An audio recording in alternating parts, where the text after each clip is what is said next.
mahasiswa Fakultas Hukum Universitas Islam Nusantara mau melakukan penyuluhan mengenai kemerdekaan berpendapat di muka umum gitu.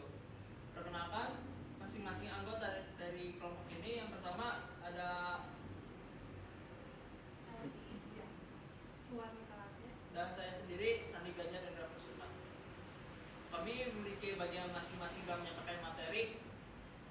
Jadi mohon perhatiannya dan terima kasih. Nama saya Suami Kelake. Di sini saya akan sedikit menyampaikan mengenai penggunaan hak mengemukakan pendapat dengan bebas dan bertanggung jawab. Harus dilakukan dengan cara bebas dan bertanggung jawab.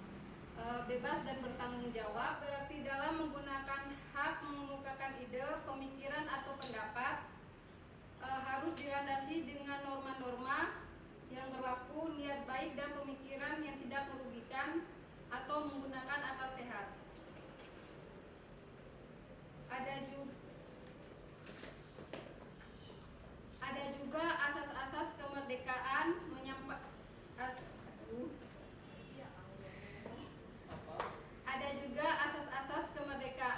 menyampaikan pendapat di muka umum, yaitu yang pertama asas keseimbangan antara hak dan kewajiban. Kemerdekaan menyampaikan pendapat adalah hak setiap warga negara untuk menyampaikan pikirannya secara tulisan dengan bebas dan juga bertanggung jawab sesuai dengan perundang-undangan yang berlaku. Kebebasan atau kemerdekaan mengemukakan pendapat yang dianut di Indonesia merupakan kebebasan yang sesuai dengan Pancasila, di mana dalam kebebasan tersebut harus disertai dengan rasa tanggung jawab. Hal ini berarti bahwa kebebasan yang dimaksud bukanlah dengan arti bebas sebebas-bebasnya, tetapi juga harus ada rasa bertanggung jawab dan juga perundang-undangan yang harus dipenuhi atau dimengerti juga. Sandi sebagai pemateri di sini mau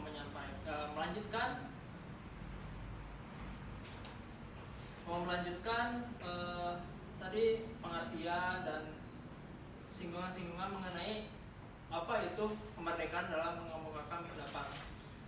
Mengemukakan pendapat itu memang sebuah hak yang diberikan oleh negara pada masing-masing individu warga negaranya untuk memberikan pendapat atau semacam pemikiran-pemikiran atau sebuah tambahan tanggapan terhadap negara. Namun jangan dilupakan juga dalam mengemukakan pendapat ini ada beberapa hal yang perlu diperhatikan. Yang pertama, penggunaan bahasa yang harus sopan, yang baik. Kenapa itu diperlukan? Karena kita tahu sendiri, ketika kita menggunakan bahasa-bahasa yang tidak seharusnya, menggunakan bahasa-bahasa yang tidak sopan, katakanlah bahasa-bahasa yang menyebabkan provokatif, menyebabkan pihak atau kubu yang kita demo itu menjadi tersinggung, menjadi naik emosinya.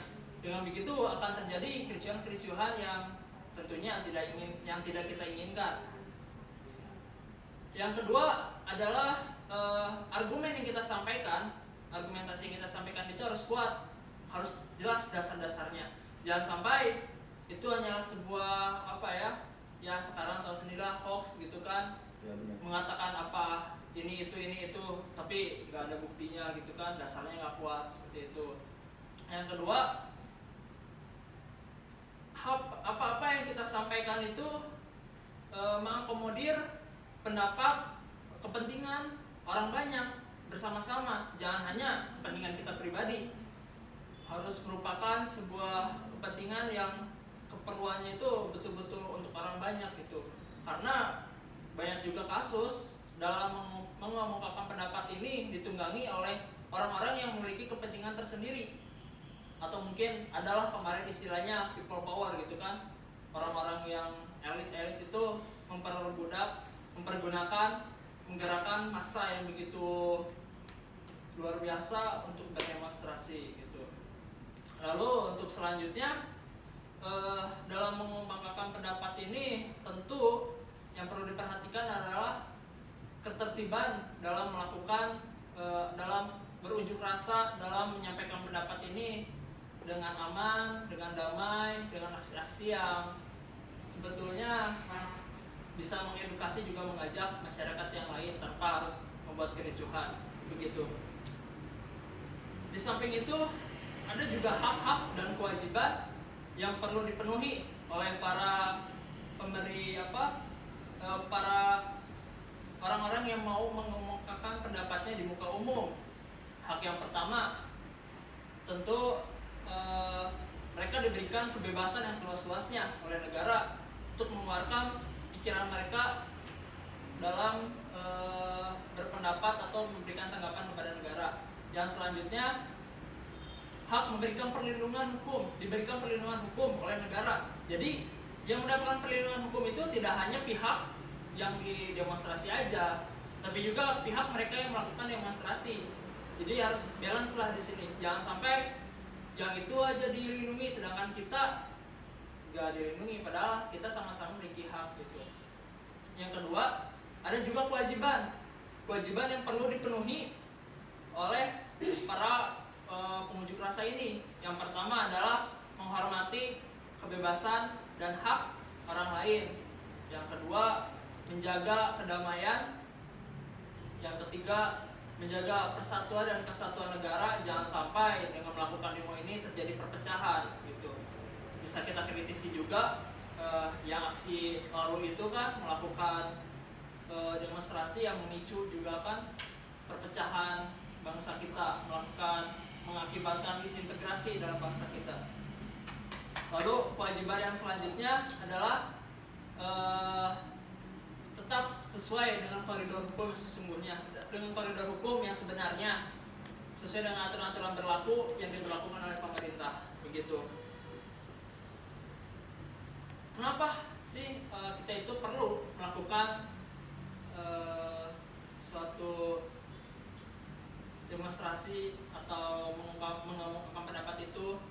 Yang pertama, ada manfaatnya, meningkatkan responsif dan juga daya kritis kita terhadap hal-hal yang terjadi di lingkungan kita. Jadi kita itu tidak jadi orang yang apatis, tidak jadi orang yang basa bodoh. Apa sih yang terjadi di negara itu kita basa bodoh? Tentu dengan negara yang demokrasi seperti ini kita bisa lebih kritis lagi begitu. Tentang kebebasan berpendapat.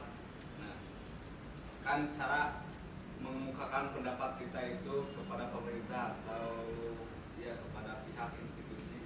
Ya. Kan tidak sedikit orang yang tidak paham tentang prosedur bagaimana cara kita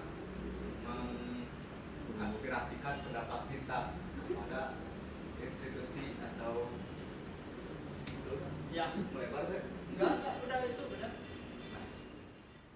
Jadi inti pertanyaan dari saudara adalah bagaimana sih prosedur yang sebetulnya dalam mengumumkan pendapat terhadap misalkan pemerintah gitu. Dalam pasal 10 sampai pasal 14 Undang-Undang Nomor 9 Tahun 1998 di situ dikatakan bahwa ada 5 prosedur yang harus dilakukan oleh orang yang akan mengumumkan pendapatnya di muka umum.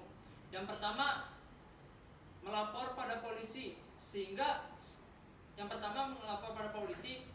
polisi mengetahui bahwa ada kegiatan demonstrasi atau unjuk rasa yang dilakukan oleh masyarakat, baik itu kepada pemerintah atau kepada pihak-pihak yang berkepentingan atau yang dituju. Yang kedua, permohonan laporan tersebut berbentuk tertulis.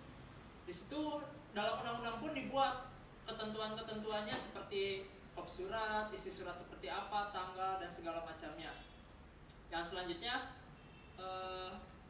ketika orang yang mau melakukan unjuk rasa itu ada jumlahnya sekitar 100 atau lebih, setidak-tidaknya ada 1 sampai 5 penanggung jawab di sana. Jangan sampai hanya ada 1 orang penanggung jawab dari 100 peserta misalkan.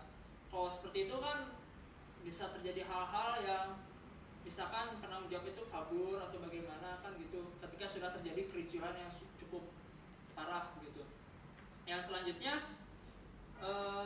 polisi polisi pun setelah menerima laporan tersebut akan diolah. Setelah itu mereka akan memberikan perlindungan.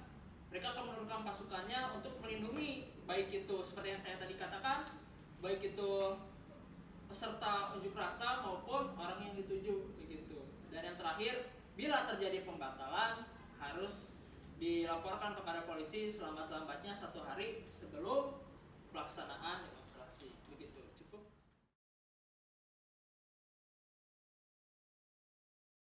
Apakah bagi mahasiswa itu Pak perlu sebegitu pentingkah untuk demo di lingkungan kampus?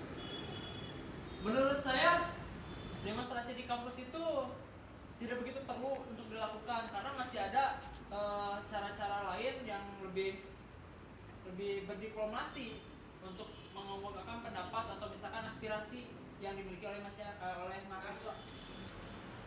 Nah, menurut saya agak bertentangan dengan pendapat Bapak tadi. Jika menurut saya demo itu justru sangat dianjurkan atau diperlukan bagi mahasiswa. Kenapa? Karena ketika aspirasi atau suara-suara kita secara halus, secara pelan yang dilontarkan, diberikan kepada pihak kampus itu tidak dilaksanakan atau tidak ada perbaikan, sedangkan kita terus melakukan negosiasi seperti itulah, pendekatan, pembicaraan secara baik-baik. Nah, tetapi dari pihak kampusnya itu tidak pernah ada kebijakan atau perlakuan perubahan gitu, masih gitu-gitu aja. Nah, disitulah demo baru kita luncurkan. Izin menyanggah, menurut saya demonstrasi itu tidak perlu. Kenapa? Karena kalau misalnya menurut Anda kan Anda datang mengemukakan pendapat tapi tidak diterima atau tidak ditanggapi, itu kan mungkin hanya 1 kali lalu Anda demonstrasi. Menurut saya, pengalaman saya, demonstrasi itu harus ada jangka 3 kali dulu untuk mengemukakan pendapat dalam hal tersurat. Setelah itu, kalau misalnya dalam jangka 3 kali Anda tidak ditanggapi terus, baru Anda datang mengobrol dengan baik-baik. Kalau dalam hal seperti itu masih belum ditanggapi, baru Anda boleh demonstrasi. Itu ada hak menurut Anda. Jadi kesimpulan yang bisa kita ambil dari perdebatan barusan itu ya, sebetulnya yang terpenting dalam mengemukakan pendapat ini adalah bagaimana cara kita berdemonstrasi, berunjuk rasa, mengeluarkan aspirasi secara bertanggung jawab begitu. Sehingga berjalannya demonstrasi tersebut bisa dengan damai, tertib, tentram, tanpa melakukan atau menimbulkan kericuhan di masyarakat begitu. Oleh karena itu kita sebagai mahasiswa harus memiliki pemikiran yang seharusnya seperti apa mahasiswa gitu kan. Kita lebih mengutamakan diplomasi, menggunakan cara-cara yang tidak anarkis seperti itu begitu. Mungkin cukup sekian untuk penyuluhan dari kami. Mohon maaf kurang dan lebihnya. Segala kelebihan mungkin merupakan sebuah anugerah dari Allah, tapi segala kekurangan merupakan kekurangan kami semua. Assalamualaikum warahmatullahi wabarakatuh. Jadi kesimpulannya yang sudah kami berikan tadi, pengertian dari awal pengertian dan juga pendapat dari rekan-rekan semuanya, kesimpulannya itu bagaimana cara kita berpendapat dengan bebas namun tidak sebebas-bebasnya itu, dan juga diatur oleh undang-undang juga. Kebebasannya itu harus